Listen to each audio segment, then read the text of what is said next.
Leeds is what we know about today, Richard. We're from the north. Okay. We reckon the north today. Okay. First of all, just take a quick level. Just take the names and the name of the band. Yes, Justin. Hi, Freddie, Vaccines. Yeah, Thank you. vaccines. Yeah.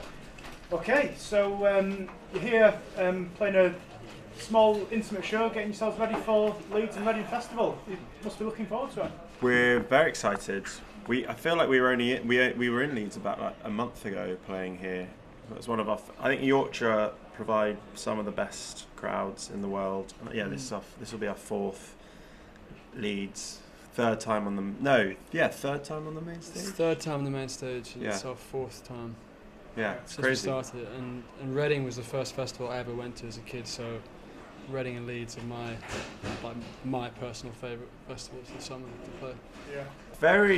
It's very overwhelming. I don't know. It's sort of you'd think that it would get easier every time, but or easier to digest, but it doesn't. It's still as overwhelming as the first time. And I suppose you never even know what to. I mean, I'm nervous already. I'm thinking about I'm thinking about it already. It's like a big thing, as you say. Like not many people get to do that in their sort of careers, and so the fact that we've been able to do that more than once over the last few years is mad. Yeah, I think it's one of those things that you can't not prepare yourself for. Like you spend the whole day mentally preparing yourself for what's about to happen, because it's never happened to me at Reading or Leeds, but sometimes if you walk out on the main stage you're not really ready for it. It's really hard to get your head together, because it's a very unnatural thing to be standing there with all those faces. You still get a bit of the shakes and the nerves then. Oh, totally, but that's where all your energy comes from a lot of the time. So nervous energy. You got to prepare yourself for. Yeah. Well, Wimbledon quarterfinals.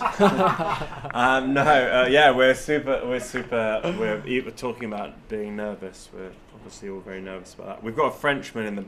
We're actually a very international band. We're the only two English people in the band. We've got an Australian, an Icelandic bass player, and a French drummer. So we've already got one band member in the final. Be nice if we could get a couple more. nice to wipe a smile off his face. Yeah, he's very smug today. Smug, He's got his French shirt with him as well. Yeah. Have you been rehearsing it's coming home at all? No. I'm worried. My biggest concern if England goes out is what happens to the internet once all the "it's coming home" memes disappear down the drain. Yeah. That's a cat's on screen. More of a Vindaloo fan myself. Yeah, I think that people want to see a lot of different music, and it's important to give them choice. And yeah, really excited about Kings of Leon and Kendrick, and yeah, there's some good acts there. Yeah, and you mentioned the dive. Yeah, I think so. I think people are less tribal. I think they take a lot more risks. I think they're less self-conscious when it comes to consuming music. And I also think that, for example, in the genre of hip-hop, there's a lot of people doing really interesting things at the moment. And these come in waves, and we'll have a big wave of indie again. There'll be some interesting rock acts coming through.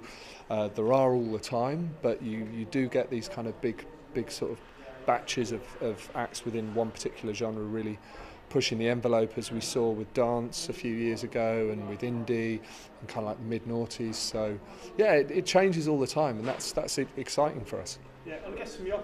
Yeah, it's an interesting challenge. I'm not sure there's a science to it, but just listen to we just listen to a lot of music, go to a lot of gigs, and follow our gut really.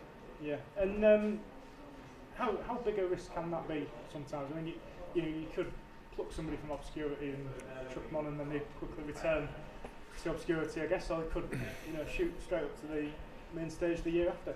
Yeah, it can totally vary, and we always sort of take it as a bit of a responsibility if we're going to put somebody on a big stage, that they're ready, that the live show's ready, that they've got the material, they've got the backing. If you do it too soon, often we'll say, you know what, we like what you're doing, but let's wait a year, let's revisit it and put you there when the time's right. So timing is incredibly important, you're right.